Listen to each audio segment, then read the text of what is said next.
اسلام آباد عدالت نے صحافی مطیع اللہ جان کا 2 روزہ جسمانی ریمانڈ منظور کر لیا۔ مطیع اللہ جان کو اسلام آباد کی انسداد دہشت گردی عدالت کے جج طاہر آباد سپرہ کی عدالت میں پیش کیا گیا۔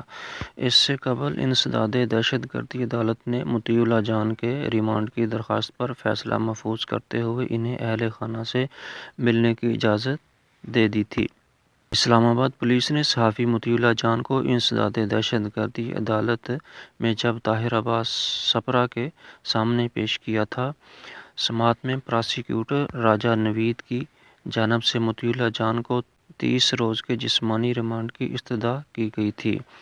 مسلم لیگ نون کے رہنما خواجہ سعد رفیق اپنی ہی حکومت پر برہم۔ کہا کہ مطیع اللہ جان ایک مخصوص طرز فکر کے حامل سینئر اور پیشہ ور صحافی ہیں۔ بے خوف آدمی ہیں، دبنا ان کی سرشت نہیں، اپنی بات کہہ کر ہی رہتے ہیں۔ اپنے نقطہ نظر کو ثابت کرنے کے لیے وہ متعدد بار حد بھی کراس کر لیتے ہیں۔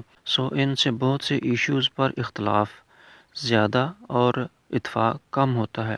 چند روز بیشتر انہوں نے سوشل میڈیا پر میری ایک پوسٹ کے حوالے سے مجھ پر الزام عائد کیا۔ میں نے مناسب الفاظ میں رد عمل دیا، انہوں نے بھی سلیقے سے جواب دیا۔ میں نے فون کر کے اپنے موقف کی وضاحت کی جو کہ انہوں نے قبول کر لی۔ انہیں پولیس پر حملہ کرنے، آئس استعمال کرنے اور رکھنے کے شرمناک اور جھوٹے الزام میں گرفتار کیا گیا۔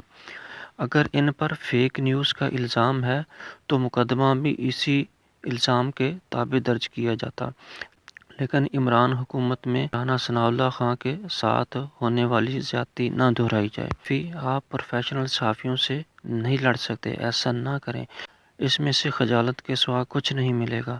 پکڑ دکڑ کی بجائے ان سے دلائل کے ساتھ اختلاف کریں۔ پیشہ ور صحافی جیسا بھی ہوگا اختلافی بات ضرور سنے گا۔ ان پر قائم مقدمہ واپس لیا جائے، انہیں رہا کیا جائے،